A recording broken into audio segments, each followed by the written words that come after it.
Always an honor to talk to a young group of people, particularly when I see the uniforms down here in the front row. And we all thank you for what you're doing today. We had a job 65 years ago, and you got one now, and it isn't a very easy task. Ed James was my platoon leader, and he gave me a lot of orders, but the night before last he gave me one that wasn't official, but I had to obey it. That was to come here and take over for him this morning. Ed is a colorful guy. We all talk to him regularly, and he's fun. And I'll say one other thing that is a little bit off to the side. There were 3 men in E Company who all served the U.S. government, and we can't define it any better than that, for their lifetime. One was Buck Taylor, the other was Ed James. Ed is still serving today as we speak, and a third one, Burr Smith. So they all served in very, very strenuous capacities for their government and for their entire career. Ed and I met on, I guess about November 15th or something like that, 44. And I reported to him, and he looked at me, and he said, "You're junior." And the name stuck with me for all these years. Anyhow, I was a junior, so it didn't make that much difference. And when the rest of the guys, when I looked at their nicknames, One Lung and Shifty and No Shoulders and I thought mine was a pretty good nickname. So E Company was, I think, one of the big regrets that I had, and I know this may sound crazy to all of you, was that I wasn't part of E Company from the very first day.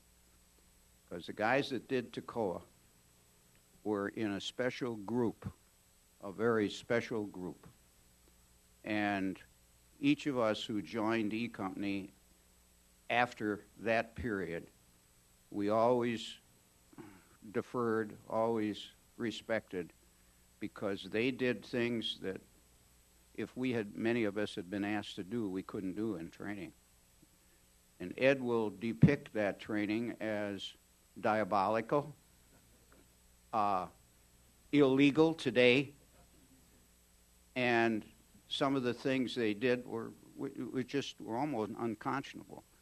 And I don't know, I think the 506 and the 2nd Battalion still holds the record, although Ed may argue about that because he was in the 3rd Battalion and made a little longer march, which I'm glad I didn't. But I believe that march of 72 hours and 120 miles still stands today in the Army annals as one of the toughest, fastest, full field pack march ever done between Toccoa and Atlanta, Georgia. The beginning of the 506 was an Army concept that came out of the Pentagon in early 1942. They said they wanted to take a group of civilians and meld them into a fighting unit, all from civilian life. There were cadre, of course, that came in, but all the basic enlistees came right from civilian ranks and began training in June of 42. Now, mind you, most of these men never had another company designation in the whole time that they were in the Army, from the day that they enlisted until they were discharged. The E Company was their original company, although some were transferred in and out, but most stayed with the company.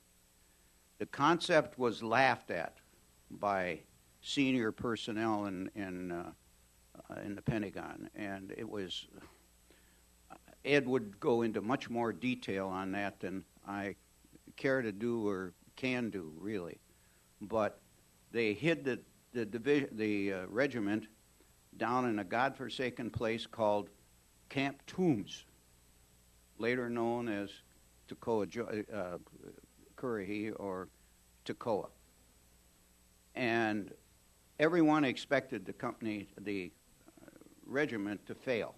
They really never thought that they could weld it into what later turned out to be one of the premier regiments in the 101st and in the whole Army as far as combat record goes and all that. And I'd like to stop here just for a moment and say, Band of Brothers was a movie. Some is true, some is fiction.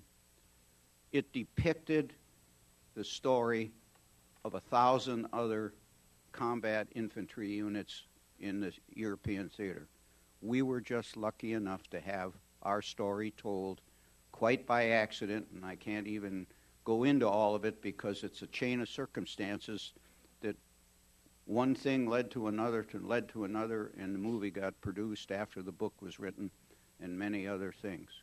But it does tell the story of an unbelievably efficient killing machine that made a real mark in all the areas that they were in. To give you an idea, they recruited somewhere around 7,300 men to fill the ranks of the 506, which was then later about 22 or 2,300. But in that 6 months of training between June of 1942 and December of 1942, when they went to Fort Benning to get their wings, the difference between 7,300 and 22 or 2,300 men they were thrown out. And all you had to do was just sort of literally stumble, I think, on the mountain running up to Currahee. And it was 3 miles up and 3 miles back, and I don't know, I think they did that. Buck, was that a regular daily thing? Oh, yeah. Every day. Always, yeah. Every day. That was alongside of training. So you can have an idea. Now remember, this is the South, and very, very warm in the summertime. Conditions were miserable. But that's what they were expected to cope with, and they did. I'm not going to be able to do the job that Ed did here. He's given me a lot of notes, but it's pretty hard to follow that when you're speaking like this. But we, as I said, one of my regrets was that I didn't have the opportunity to be with the 506 and E Company for the entire career. Let's see, I'm getting a couple things here. I can't do the job that our gentleman that gave yesterday's speech on Black Hawk Down. That was, I don't know, those that you were here, that was an incredible experience. You almost felt like you had crashed in a Black Hawk and were under fire. And for some of us, I think we were sort of shuddering and listening to it, but it was well done, and I apologize. I'm not going to be that good at it. I kid Ed because he gave me a number of orders in my career. The first miserable one was I had to go bury a dead kraut on Christmas Day out in no man's land. He's never given me an answer of why he did that, but I was cleaning up the mess that these guys created a little bit earlier on Christmas Eve, where we had 25 or 28 dead Germans, and I don't usually use the word Germans, but krauts. But and I like to define that. You understand, my name is Herb Suerth, and I used to have an umlaut on the U. Well, what does that mean? It means I was German. So I one time had a history teacher say to me, "Now, Mr. Suerth, please don't make any ethnic slurs." I said, "Okay." So when I got up, I said, my name is Herb Suerth. I'm German, but I used to kill krauts. And I know that sounds harsh. That day, it was a revelation to me because I think McClung had got that particular one